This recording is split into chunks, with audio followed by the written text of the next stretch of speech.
Hola amigos, estamos preparando todo para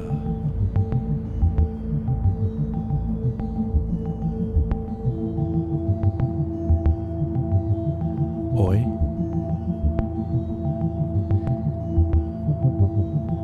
Espero que todos se sientan bien.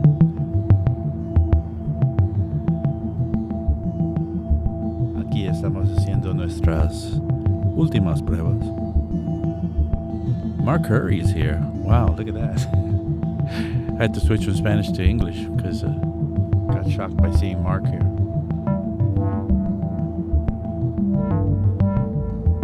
Mark's an old friend of mine. Did a remix for him last year.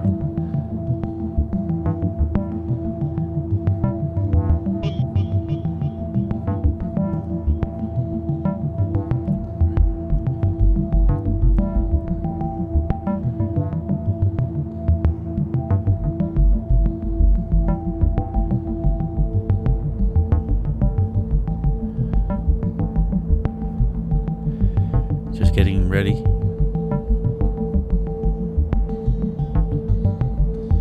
My last preparations before we get going here.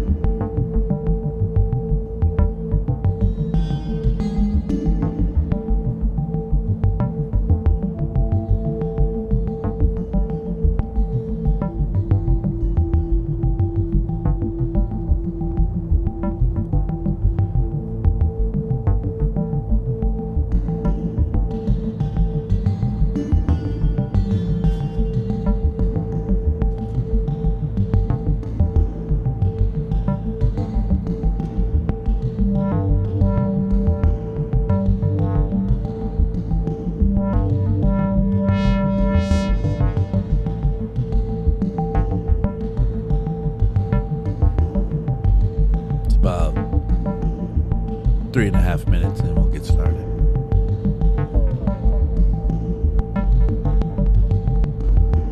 See, Alessandro Bratz is here.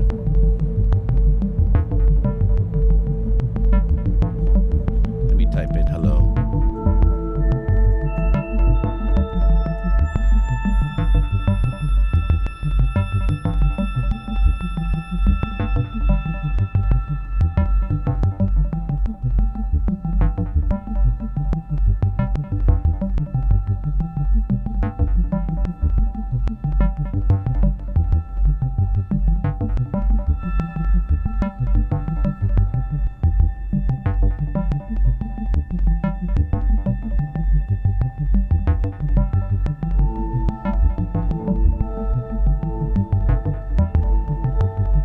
Enigmatic Onion. Have not seen Enigmatic Onion in a while. It has been a long time. Wow. Now we have a party.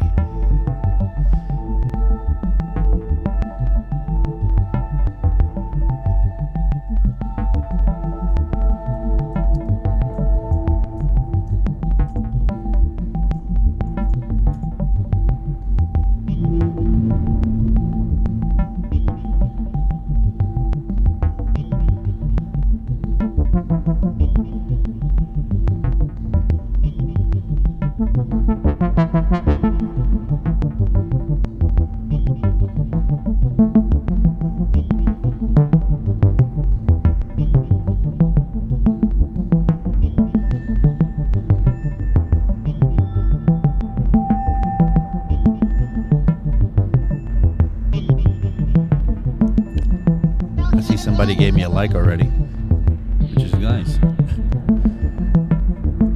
I'm glad you like what you haven't seen yet. All right, we're maybe a minute and a half and we'll start.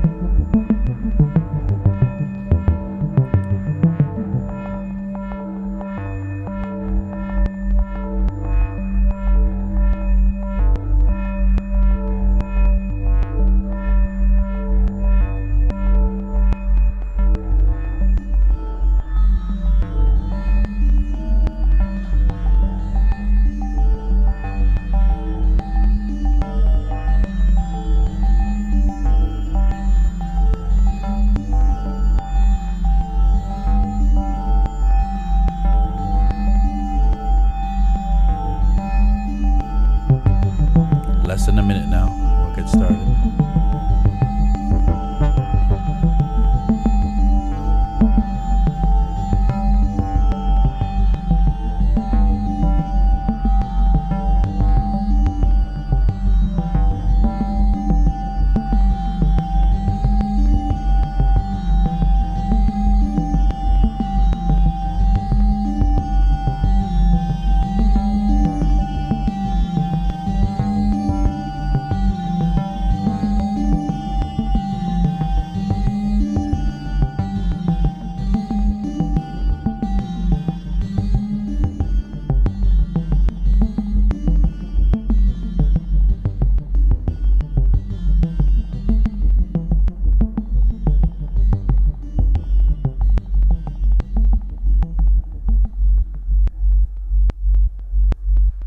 All right.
Hey, everybody. Welcome back. It's Abe Duque here with you as I am every Friday at 1 p.m. We're at 343 TV. We're just having a good old time. It's Fun Day Friday. Yes, I am from 343 TV. I am a professor or teacher at 343 Labs. Come and check out our website, 343labs.com, and maybe look at our class schedule. Perhaps you could take a class with me or one of the other famous instructors that we have. Anyway, just want to get right into it today. Seeing some people in the chat that I'm very happy to see, like Enigmatic Onion. I have to shout you out again. Haven't seen Enigmatic in a long time, and glad to see you again. Everybody say hello to Enigmatic Onion and welcome him back. Of course, Simple Sam is here, and Alessandro Bratz. And somebody else, Mark Hurry, is here, which is a good old friend of mine, who actually I did a pretty cool remix for last week. Cool remix because I like his track, so I remixed his cool track. You can check it out. Anyway, let's get right into it. I'm going to open up my project from last week. So we were just doing some fun stuff last week, recording some parts, working with this SEQ polyend, I think it's a polyend SEQ sequencer, and we were just having fun learning how to work with it. Let's see, Enigmatic Onion says he missed everybody, missed y'all. Hello, friends. Anyway, so we have the results. That, there were some things that were cool in here, and some things that were just like whatever. But I wanted to go on, and this is more for instructional purposes, but we try to make a track here and there. So let's begin. Let's just hit play on this thing and see where it goes and where it takes us. So got this going. Let's see, we got to put these out of, so we got an 808 set here. Right from the bat, I'm going to just take this kick drum out of this drum rack by extracting the chain. So extract the chain and put it in its own chain. So I'll just call this really quickly so that I know what it is. 808 bass drum. And maybe move it over back here so that I like keeping my bass drums all the way on the left for some reason. I don't know exactly why, but that doesn't matter. We don't need this Minotaur edit because you used to record the Minotaur or to change the parameters on the Minotaur, which we were using last week. Southern Outpost says, "What's up, Abe?" What's up? um, okay, Simple Sam says next time then, Abe. Oh, Simple Sam, of course. Simple Sam wants to come and visit on our show. Actually, I want him to come and visit on our show. And I mean, we can work that out still, maybe. But it's a little too late to get the interview thing going. But maybe next week we could have Simple Sam come in and visit with us. And I was thinking of having more of you that are kind of regulars on the show to come in and actually come in person and talk to us and talk to everybody and maybe work with some of your music or talk about your music or have you just complain about what I'm doing or comment on what I'm doing. That should be a lot of fun. Anyway, let's keep going here. So I have this kick drum, which I have now separated, and the reason I want to separate is, it's just easier to work with it alone. It's a little bit too loud here. I don't want it to clip here. But I was thinking, it's a simple 808, and I mean, no effort there, right? But let's get it to sound a little better. And today I wanted to use a little bit of distortion or some saturation, and I wanted to use this thermionic culture vulture on it. The thermionic culture vulture is a device created for saturation. So let's just see what it does. Now there's a few modes on it. There's a triode and 2 pentode modes, and that's like the killer sort of mode there. The triode mode is very light, but the pentode mode, especially the one, you gotta add some crunchy drive to it. Now maybe I don't want to drive it that much, but it has a really cool dry wet knob here, which I could use to just blend in a bit of that.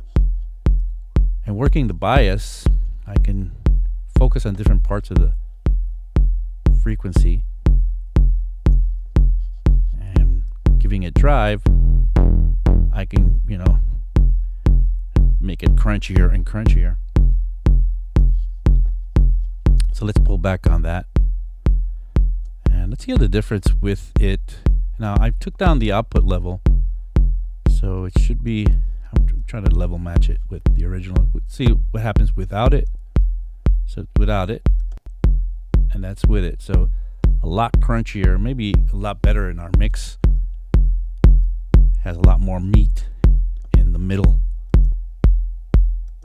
Keeps the bottom stuff nice, but it has a lot more meat now to play with in the middle. All right, let's keep that going there. Let's see what we can do next.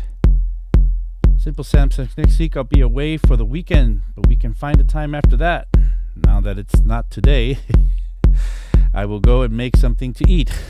Okay, right on. Yeah, maybe pizza. All right, let's go to the next part. So we had some parts here. You had this bass line here, which I was listening to before, and I was underwhelmed by it. It was just this kind of loopy thing. So what I did before the show is I actually created a couple of parts here on my 303, and just I wanted to record a bass line that didn't sound terribly like a 303, but sounded maybe more like a bass line, right? So let me just, here's one of them, and I have three or four of them actually. And let's pick the right.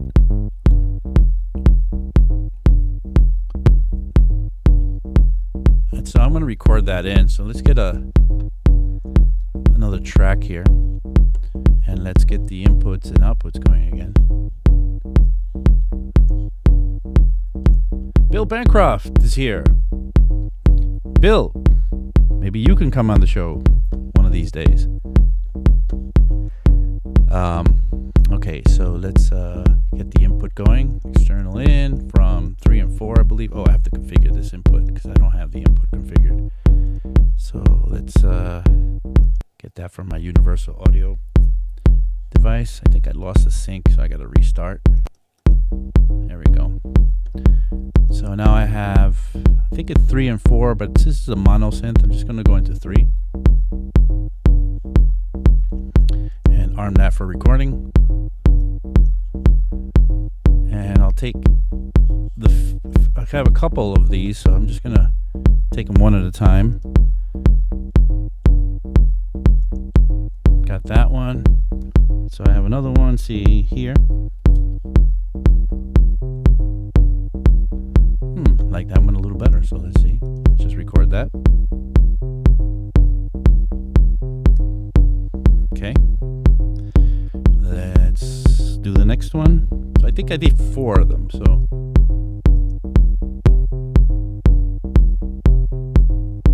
Okay, that's the third one. So far I'm liking the second one best. Speederman? I guess I'm just going to call you Speederman. What's up? Let's go to the next one, the 4th one. Oh, I like that one too.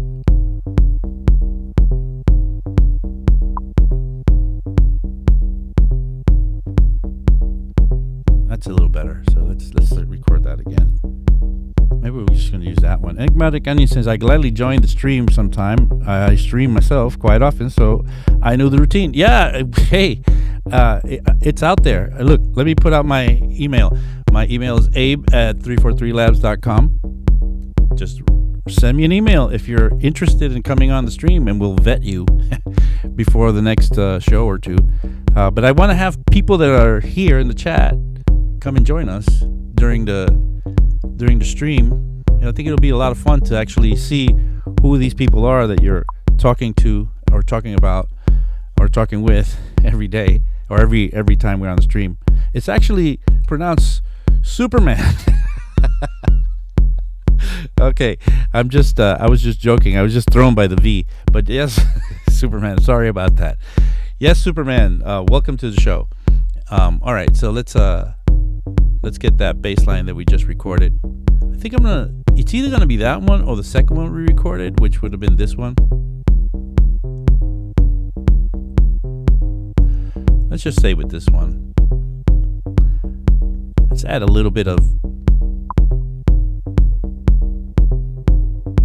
a little echo. So, as you know,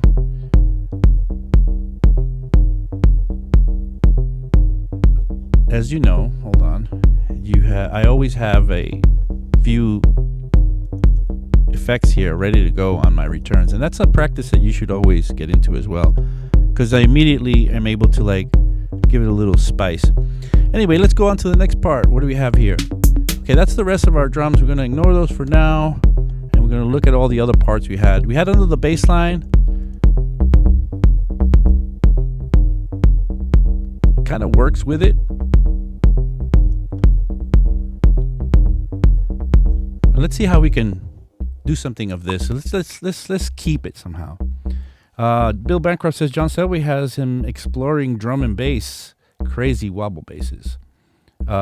Nice groove, thanks, Bill. All right, so let's do something with this. So today I wanted to help. See, before the show, I have a plan for this. It's not just me just making tracks and talking to you guys. It's I always try to slip in some information and some curriculum to you guys. So today I wanted to deal with things. There's a few things I have a list of things that I maybe want to get through, but one of the things is I wanted to create a rack that I think all of you should always have at the ready. Meaning you should save this rack, and then be able to use it anytime you want. So in this rack, I want to have. So I have a rack with nothing in it right now, but in this rack I want to have some EQ. So I'm gonna drop this EQ in here, and if you press this button here, you'll see that there's something called chains. And chains are just layers that you can include. Right now there's only one layer, which the EQ is going through. Let's turn that off here, and let's copy that layer 3 times. So if I click on this and just hit Command or Control D. If you have a PC, it's Control. If you have a Mac, it's Command. You hit Command D or Control D twice, and now I have this same thing, 3 layers of the same thing. 3 EQs on the 3 layers. So what we're going to do now is we're going to grab the first EQ and set up a low pass filter, and we're going to make that cut off at around 200 hertz. So we're going to set up a low pass filter at around 200 hertz. And then we're going to set up a middle frequency that has a low and a high pass filter in it. And the low pass filter on the middle one is going to start, the high pass filter, this is a high pass filter, this is a low pass filter. So this one here, basically we're creating a band pass filter right now. This one, we're going to set that at the same 200 hertz that we went with the other one. So what happens is, oh, wrong one. So this one here is the one that I wanted 200 hertz. And the other one I want at, this last one, I want to have that at 2000. So what's going to happen now? Well, I went too high. I went to 20,000. So 3 zeros, not 4. So now 200 hertz, 2000. The one here, the first one cuts off at 200. This one cuts off at, cuts off, it's a high pass filter that cuts off at 200. If you guys know about filtering, you know that it's not a function of amplitude, but more or less a function of phase. So there is some sort of weird phase situation that happens around 200 hertz, where what that means is that any correlated material in your track or somewhere else may be canceled out. If it's around this area, whenever you have a filter, wherever you set it, you should always be very careful about or understanding that you could be filtering out or cutting out or canceling out other correlated material. And so the reason I picked 200 hertz for this crossover, this is what I've set up, a crossover here, is because I could afford to lose stuff around 200 hertz. Nobody really likes 200 hertz. Oh, Martin Crockett is here. Martin, no good. Well, you know what? Martin gets a pass because Martin often is here like an hour before the show starts, just twiddling his thumbs, hoping to speak to somebody. So you get a pass. Don't worry. You get a big times pass. So let's go back. So as I said, this is 200 hertz. This is 200 hertz. So there's a crossover here that may be causing a bit of phasing and a bit of maybe cancellations around here. I don't care, because this is the area where I could totally lose it. When you're mastering a record, for example, 200 hertz is the first area that you kind of look for any boxiness at, because that's where kick drums get boxy. That's where mixes have this kind of rubbery, boxy sort of sound. I've heard that the Swedish call this the carpet. This is what I've heard. But anyway, so we wanna cut that out there. We'll set it there, and in case anything gets cut out there, we're not worried about it. So up here, we're making another crossover at around 2K. When you get to a higher frequency, cancellations are not as tragic as they can be on the lower side of frequencies. So I would have never made the crossover at 50 hertz, for example, because that's the perfect sort of boomy frequency. I know Bill Bancroft was talking about drum and bass and getting some boom going. And every drum and bass producer is, looking for that 50 hertz magic frequency. So we're never going to do that. But 200 hertz is fine. But at the high end side of things, we really don't have to worry about cancellations as much. I mean, of course they're meaningful, but the truth is that they're not tragic. They're not as tragic. So if you were on a dance floor and you lost your bass because of a cancellation, that would be horrible. But if you were on the dance floor and you lost somewhere, in the high thousands, it's okay. You can live with that. Okay, so now we have this. Basically, what we've done, we've kind of made a setup here with this audio effect rack, so that we can kind of break up the frequencies. We've basically created a way to break up all these frequencies, which is really interesting. Alexander Bratz asked me, do you use linear phase EQs, and if so, when? Well, linear phase EQ, for example, the Fab Filter EQ has linear phase. This is this linear phase idea sounds good on paper. It's basically, it prevents this situation where you get these cancellations on the low end. And now you're going to make me demo this because a lot of people might be not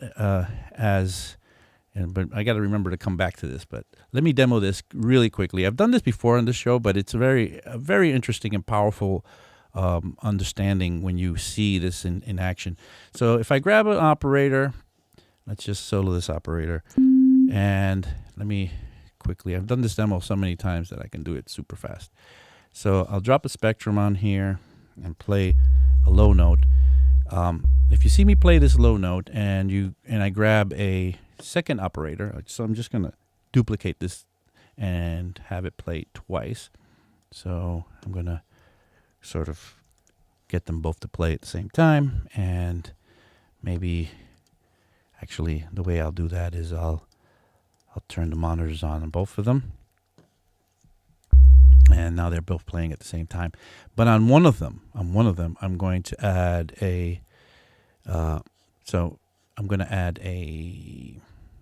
EQ, and with this EQ, we can actually do it with the one that has linear phase, so that we can go right to that. Let's go to the Fab Filter EQ, the Fab Filter Pro Q3, I guess we'll take. And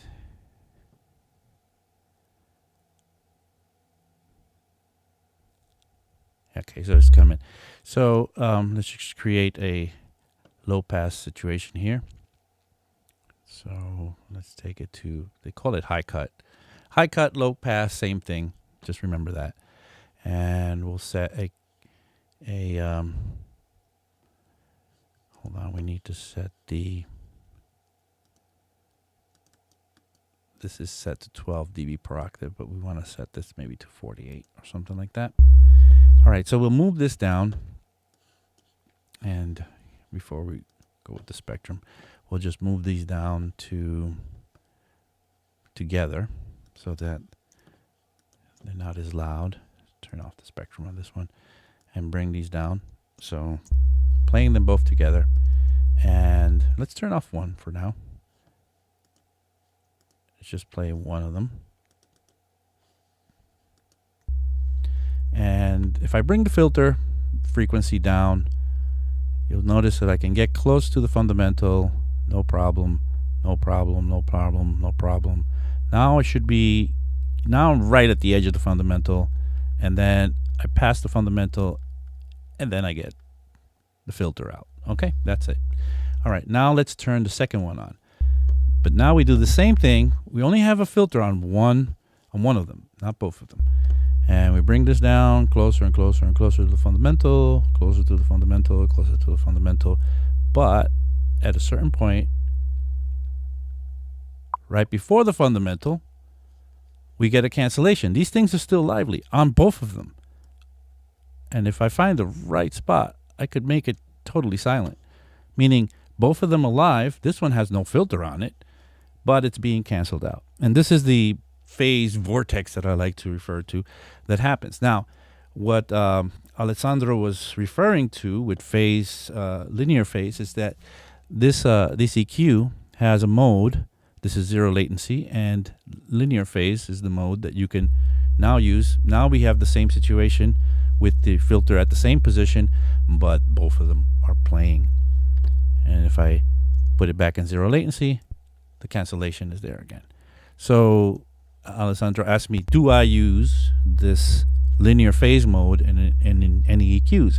Well, right now I am to do the demo, and I figure sometimes I should use it more when I'm actually working on things, but I tend not to. And I think the biggest reason that I don't is because the linear phase EQ adds latency. So latency means that whatever your movements are, say on the EQ, you tweak the EQ, you're going to hear it a few milliseconds later.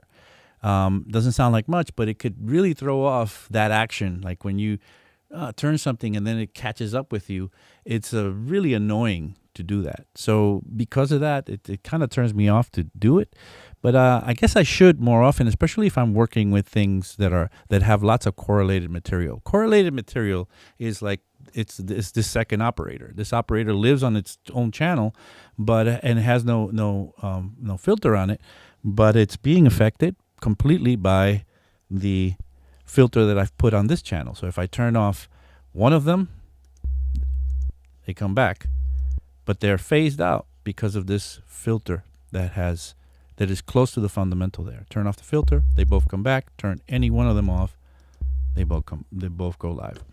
Anyway, that's the answer. Sorry, Alessandro, you pulled me down this rabbit hole. So but that's that for now. Let's get out of there and let's go back to our regular scheduled program. So we have this part here that I've been playing, and I'm going to solo it. And it's soloed. It's soloed, but it's broken up into 3 frequencies. So now I have the very low bass, the mid range, and the high end, which is just a little tick. There's not much going on in there, to be honest. But this allows me to do fun things with it. So I can now grab. Let's go into some normal. Let's go back to that thermionic culture vulture. How about that? So let's look for. It's a universal audio device. And hold on, there's a lot of plugins in here. There it is. So I'm going to grab that one and put it in this chain here, in the first chain, which is the one that has the very low end. So I'll just take off of what's happening on the other ones. Audible video is here. Good to see you always. And I'm going to maybe put it in the P1 mode and add some power to it, some crunch. Maybe play with the bias a bit, and maybe play with the dry wet. And maybe then A/B it. So I'm going to add more. A/B it. So this is just the very low end. And now the mid-range. So on the mid-range, and this is great because I could do weird and different things to it now. Like I can be like, well, all right, let's grab, I don't know, let's go in the Ableton devices here and grab me something that's going to do some damage, maybe an overdrive. Bring out the big guns. I don't know what Martin's talking about, but okay. And so, whoop, I'm on the wrong one now. Am I in the wrong one? Yeah, I'm on the wrong one. I already got that one going. So let's do the overdrive on the mid one. Got to make sure that's in there. No.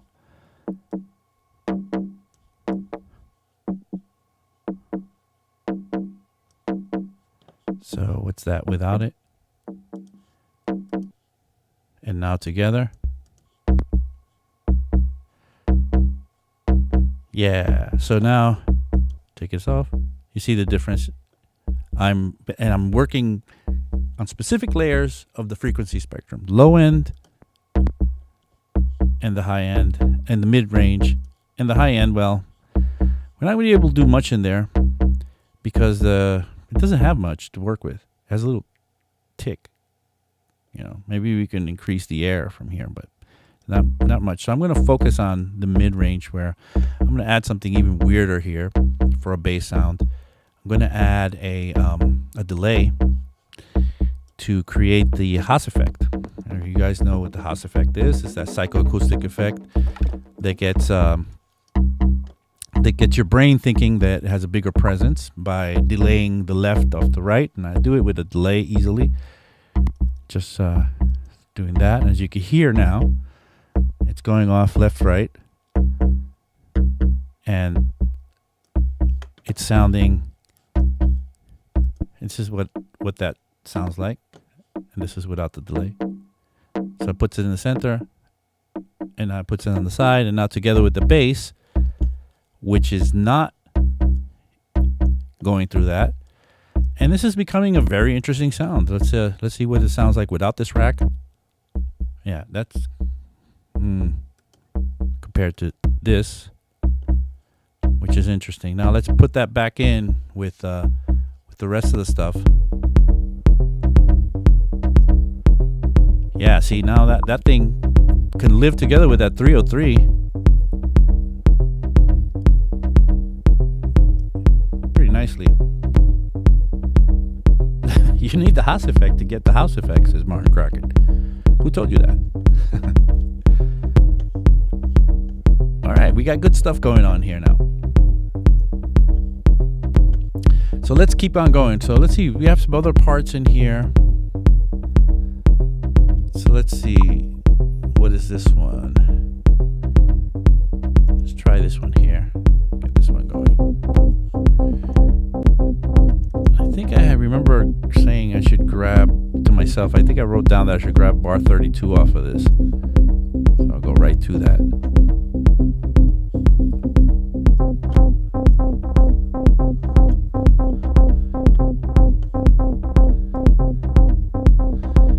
And I'm gonna use. So somebody might say, "Hey, why don't you do some sidechain to the kick drum with it?" We could. By the way, it's about halfway through the show, and just got to remind you what you're watching. You're watching 343 TV. My name is Abe Duque.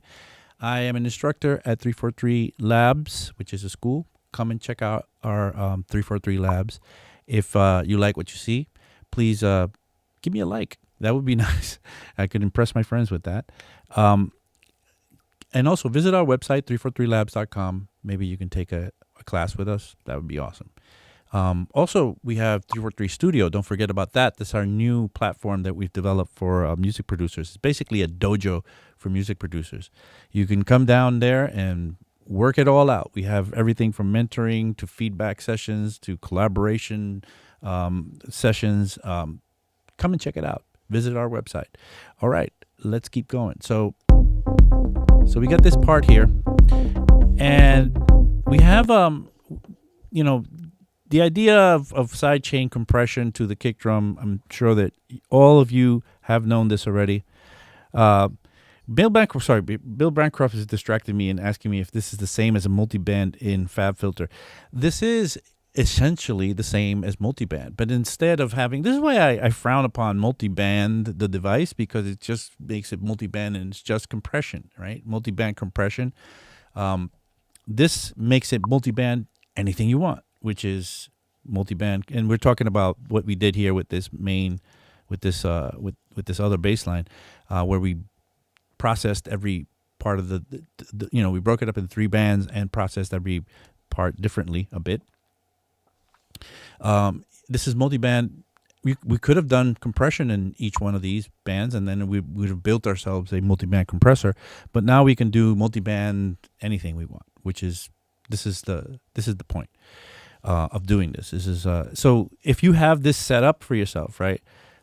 Like before I drop the devices in there, you should maybe even save it to your. And I promised myself I would today, and I forgot. But I'm going to save this as it is, and it'll go into, and I'll call it I don't know, 3-way split, and that'll be waiting for me next time I'm in the mood for splitting something this way. But anyway, we were talking again about multiband. Abe, yeah, thank you. Multiband, all the effects, of course. That's the way to go. Sorry, I'm reading off the chat if you guys are following along. Anyway, so I wanted to address this idea of using a kick drum to do side chain compression and getting that dipping sort of feeling going. That's the typical way of very, very known way of doing what we are about to do. But I'm going to do it with another device that Ableton has, and I wanted to use this device that Ableton included, I think in Ableton 11. called a shaper. Now, if you don't have Ableton and you're using another DAW, there are plugins that'll do this. LFO Tool, Kickstart, I think most famously Shaperbox will do this, and I think this is where this shaper device came from, or the inspiration for this shaper device came from this. And basically, we have this this device is I'm able to map it to any parameter I want. Let's say to the level here, and I can get this device to come up. Right now, it's coming up every time a quarter note is being played. I could switch that to like 3/8 notes, half notes, whole note, all the way to like 32 notes, which is weird. That's very long. This is 16th notes. Get a little transforming effect going. Oh, that's pretty cool. Let's see how that sounds in the mix.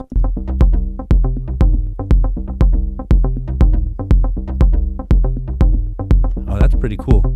What if I grab another one of those shapers, drop them in there, and map it maybe to the panning?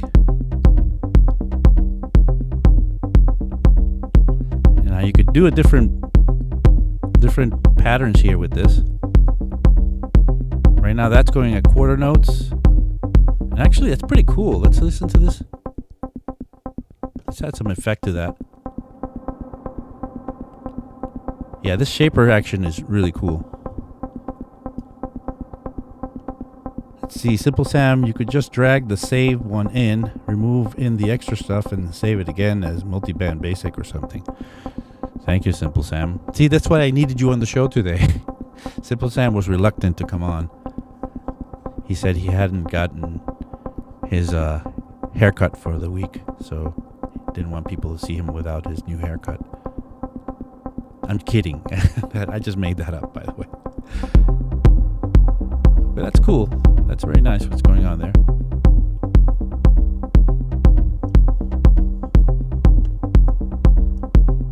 Alright, so that's really nice and all. And this is based on audio, so this is an audio shaper. So you can put it in an audio track. And you could just make these things happen according to the rate that you set here. You can make it even in hertz if you wanted to. The offset, so there's a couple of parameters like the depth. For example, this is going the whole way up and down. But with the depth, I can, curtail it and make it just go a certain amount of the range, if you will. And then with the offset, I could either go up or down. So this would be your de facto offset, would be the volume control in this setup right now. Because you kind of lose your volume control when you give it up to this thing, and you put the range to full on, right? Okay, so we got that going. But let's use it in this new. So yeah, Simple Sam is camera shy, but I've seen him plenty of times on camera. So he's just fishing for compliments. Anyway, by the way, I'm offering you guys the opportunity to come on the show. I'm going to pick maybe one or two a week so that you guys can come on the show and kind of talk to me while we're doing this, and maybe ask me questions in person while we're doing this. It's easy. I just send you a link. You guys click on the link, and you'll be right on, and you'll be able to watch the show and be on the show at the same time. It's actually quite remarkable. Again, Abe Duque. I'm sorry, it's Abe at 343labs.com. That's my email. If you want to be on the show, shoot me a note and we'll organize that for next week. Okay, but Ableton just came out with an update. I don't know if you guys know, but Ableton just came out with, it was about a month or two ago, Ableton 1.1, I think. They're up to 1.1.1 right now. So in that update, they included a new type of device. So let me get rid of this right now. I don't need that. And let's grab a drum synth, maybe the FM, or maybe a hi-hat. Let's do a hi-hat. Let's go to the where is drum synths here. So we grab a hi-hat, throw that in there. So this hi-hat is playing and I don't know why. Oh, something is... Let me turn off this drum machine. I think this drum machine is actually giving it... There you go. I don't want it to do that. So I was feeding it Midi when I didn't want that. So right now we'll need a pattern. So let's do a simple straight across 16th note pattern on this thing. Yeah, come on, let it behave. And then, okay, so that's cool and everything, but I can now grab a MIDI track. So I'm gonna Command Shift T is the shortcut for a new MIDI track. And on that MIDI track, I'll look for the MIDI device or MIDI effect called Shaper Midi. So if you like what the other Shaper did, this one's going to be great. Look, the other one's still going there. Now in the Shaper Midi, I'll be able to change things on this guy here. So I'm gonna do maybe, let's see, maybe I'll do 3 notes here. And then copy that. Actually, no. Let's do 2 notes. We could change that, but let's copy that over. So now this is playing 2 notes. But those 2 notes are triggering. You can see those 2 notes there. They're triggering stuff on this Shaper. And now I can map on the Shaper something on the... try this pitch. Oh yeah, see, that's pretty. That's nice. Let's switch to that. Play with the tone. See the movement in there, the modulation. Modulation is everything. Modulation is life. Let's shorten the decay on that a little bit. Let's add another one. Grab another MIDI channel and grab another Shaper MIDI and do another modulation in here. So let's and this one let's create, I don't know, let's do another random sort of thing here. Let's do that. So that's going to be creating that pattern now, and with that pattern we're going to map that and we'll pick something. Let's try it on the tone. Well, that was interesting, but let's try it again. Let's try something else. Let's go back and map it. Let's try the decay. Oh, that's nice. Now let's change the range though, so it doesn't go. So with the depth, that's nice. See, with the depth, we've changed the range of how much it moves. So with the depth all the way up, the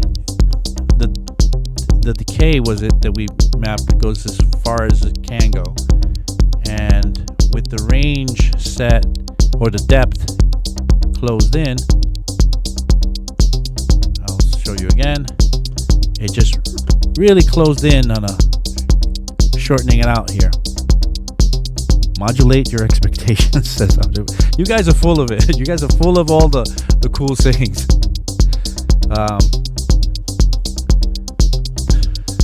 Let's add a third one. Why not? Let's grab a third one and add some weird modulation. No, this is not an audio track. We need a MIDI track, sorry. So let's just add it like this. And add the Shaper in there.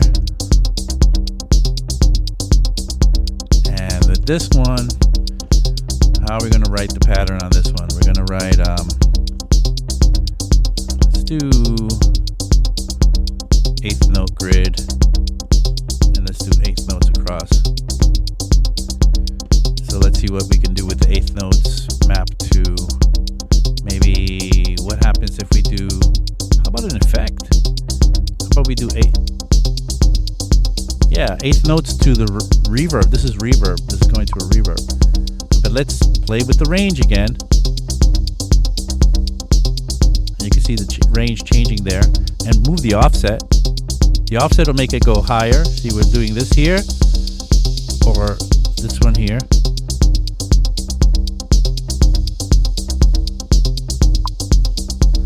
Audible Video asked Abe, is the shaper and envelope triggered by the transients or just a cyclical envelope? So the shaper is cyclical. It's set by, and basically you could set the rate of it triggering. It's basically an LFO.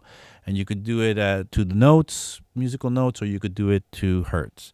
But the Midi shaper, the shaper Midi, that one it's triggered by notes. And it's pretty cool. So Audible, Simple Sam says to Audible Video, Katy Perry made a song about that, I think. Okay, you guys, calm down. All right, so now I have some nice modulation here. I'll bring down the depth of that and the offset on that reverb. And let's put all of these together in one group. And we'll call this hats.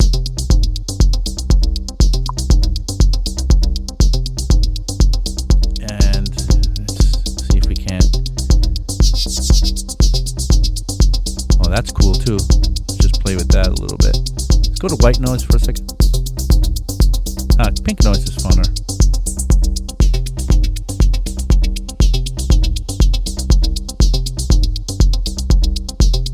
Let's try the different slope. All right, let's leave it like that for now. Let's try this again. So now we have our hats, just they're there, but they're made in a very complex way. So what happens if at one point or another you turn off the Midi on these? See, they lose their functionality.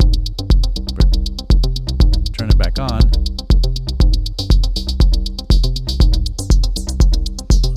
It's really fun.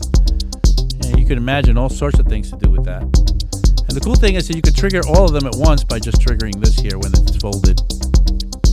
That's very nice. So let's move on. Let's try it again. Let's try this whole thing again. Let's lower this a little loud now. Just want to just be there. Let's grab another one of the drum synths. Perhaps maybe the FM. Do some crazy FM stuff with some Midi. So I'm gonna need let's do 3 extra Midi tracks, and let's put these together already in a group and call this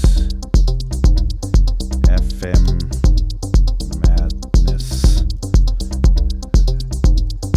Just mad, angry FM.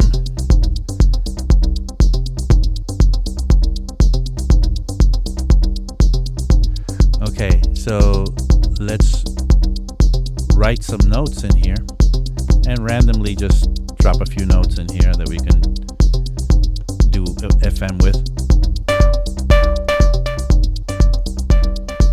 And get some initial tweaking in there. Look.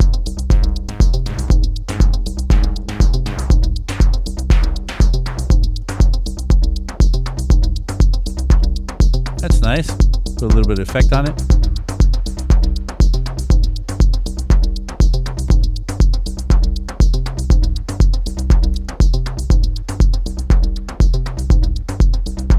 You know what?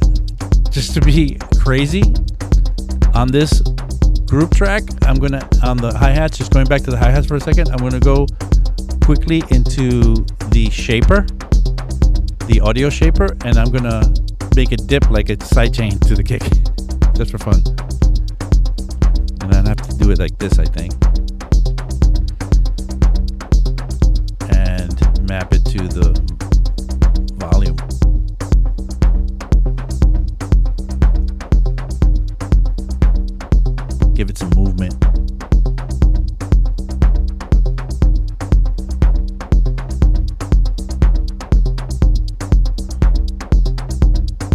further movement. Let's offset a little bit. Remember, the offset becomes our volume control. And that's shaper madness there. So I got the shaper doing all of this action in there. And then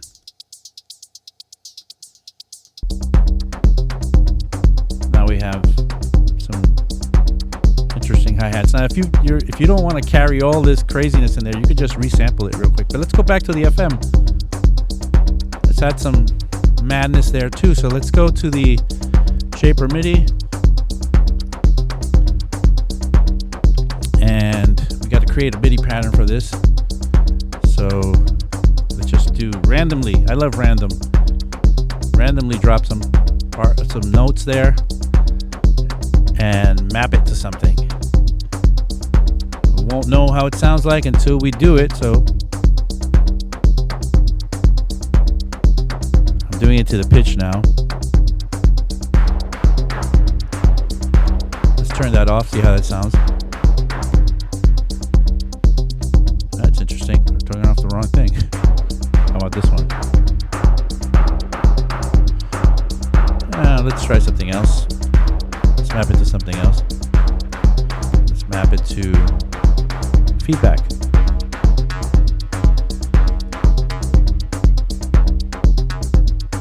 Oh yeah, that's nice.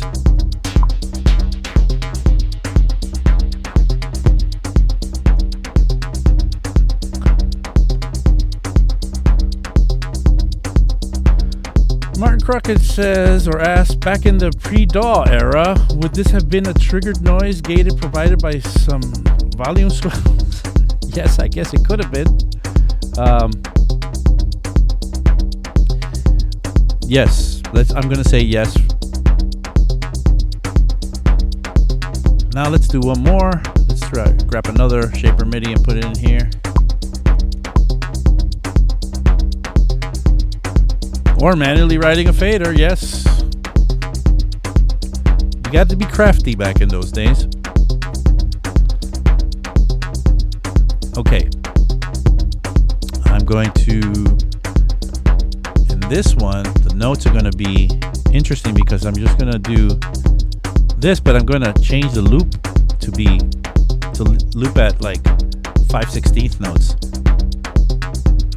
And then map it to something. So it's going to give me a kind of a polyrhythmic feeling in this. So let's see which one we're going to take. Let's try the tone.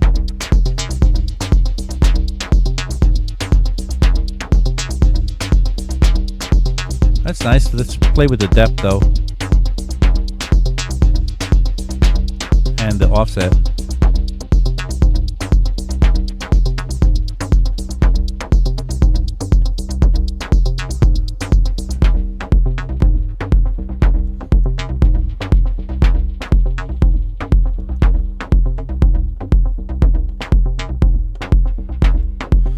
Another parameter.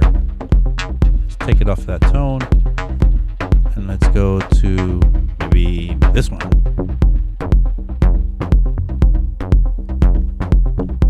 Let's play with that depth again.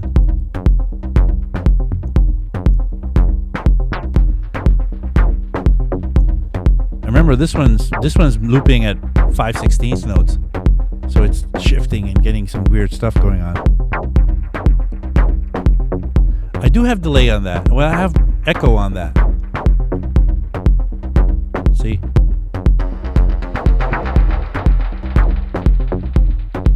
Maybe the feedback is too high on that. It's just a little tad too high. Maybe I can add a little more of it.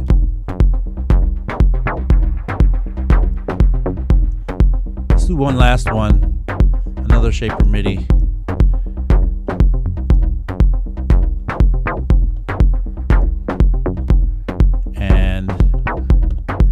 Get this one to be like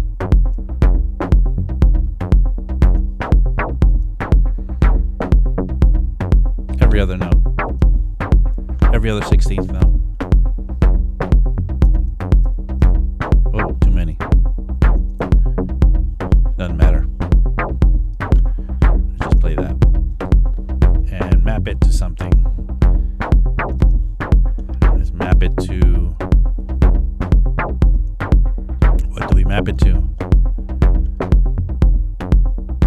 let's try the pitch again.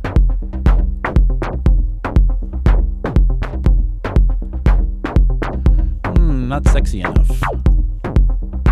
It's getting a little crazy there. Let's unmap that.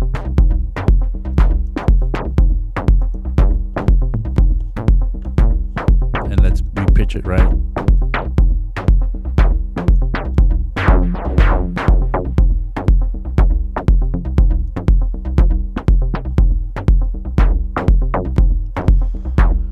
Kind of losing it here with this guy.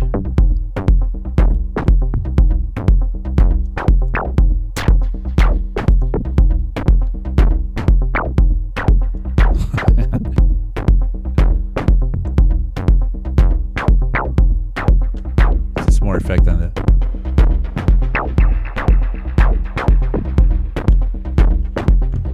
Okay, what's this third one going to go to? Let's try it manually first and see if something reacts really well to it.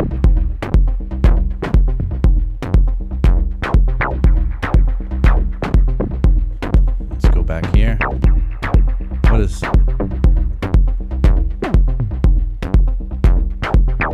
Yeah, let's try that parameter. Let's map it.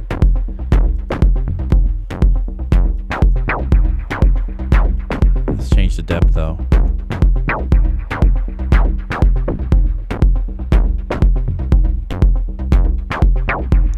I'm getting the spinning ball here. Just getting the spinning beach ball. I don't know if you guys can see it, but I'm getting a spinning beach ball. Let's change the offset though.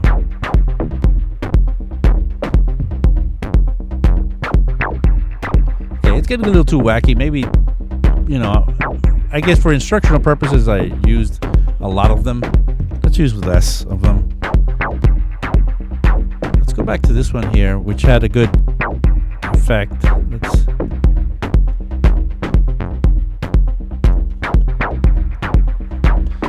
Let's play with the tone here.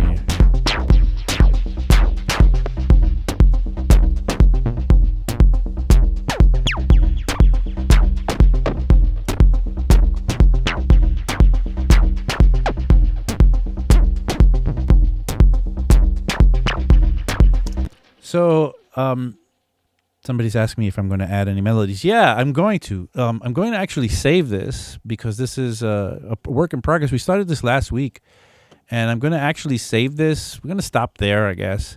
I was getting a little lost in all that modulation, but I'm doing this. I'm doing this on the fly. I'm just winging this, and my basic idea here is to show you what these things can do, so that you try them yourselves. And this MIDI shaper or shaper MIDI it's called, is brand new to Ableton as of maybe 6 weeks ago or 8 weeks ago. And so if you haven't noticed that it's in there, or if you haven't downloaded the new version of Ableton, because that's the thing, if you have Ableton 11, you think, oh, it's just an update. It's not. You have to actually download the new version of Ableton.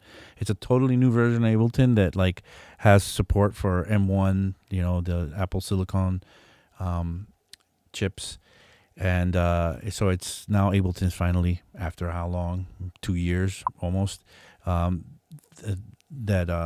Apple released those M1 chips. It's able to be competitive and compatible with it.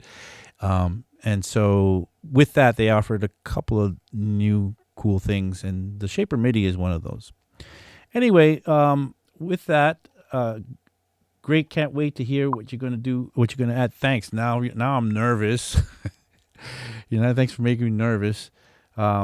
But yes, Martin Crockett said it's the 11.1 update, and it is actual new download. I actually have two versions of Ableton in my computer right now. I have 11 because I don't trust a new version immediately. I used Ableton too much to teach classes and things like that.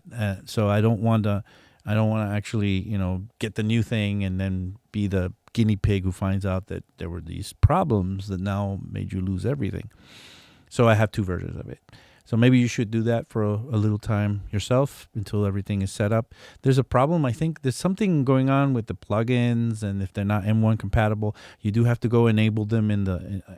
I got all my old plugins to work, my VST2 plugins and so on, to work by enabling them in the preferences, but they come disabled by default. So a lot of you might think that you can't use your old plugins anymore, which would be very sad.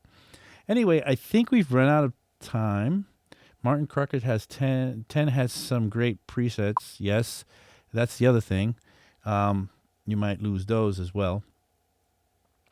Although in other versions of Ableton, when I've installed it, I've had a problem where like you have the you know, when I go back to working on a project, I go to where file, right, recent, and then you got all your recent projects that you've worked on, and then you can just kind of go and you don't have to look around. Sometimes when I've installed a new version of Ableton, I've had that disappears, like that's completely gone, and I'm kind of got to go look for the projects and remember what projects I was working on. When I did this with 11.1, all my projects, my recent projects were there, so that's a good thing. But anyway, I did have some VSCs that went missing. Yes. Did you, Simple Sam? Did you re-enable so you go into, because I had that initially, but if you go to your audio, where are these? The plugins, and you use, use VST2 plugins here, you can turn that on. I think that's off by default, and you just got to make sure that these buttons are on. And I had mostly, I don't think I was missing anything. And if you ever looked at how many plugins I'm working with, it's a gazillion plugins. I do have a lot of plugins, and I've been looking around and I can't find anything that's been missing. So, but that's why I kept the old version. Anyway, I think we've run out of time. It's been great once again to see you guys. Remember, if you want to join us on the show, I'm going to start having, a little bit of a gallery of people hanging out while we do this. I think it would be fun to have somebody and be able to talk to people, talk to you guys, make this a more interactive chat. You guys interact so much in the chat, but make this whole stream much more interactive, whereas you can come on and, and be actually part of the show. So let's do that. With that, thank you for joining me once again. And I guess tomorrow we have John Selway with his Techno Saturdays or Electro Saturdays. It depends on how John feels that day. At 1 o'clock again, Saturdays at 1. That's when he streams. And remember, you're watching 343 TV. We're from a school, 343 Labs. I have classes starting all the time. Go check out the website for our class schedule. Not only do I have classes, but we have several other instructors that are accomplished producers that are, teaching everything from sound design, making music in DAWs, Logic, Ableton, Bitwig, even if you want. We also teach mixing and mastering. I do a lot of the mixing and mastering classes. Take a class with us. That'd be great. That's how we pay the bills. And if you like what you see, please give me a like, because I want to impress my friends. All right, everybody. Thank you so much. And I guess I will say goodbye. See you next week.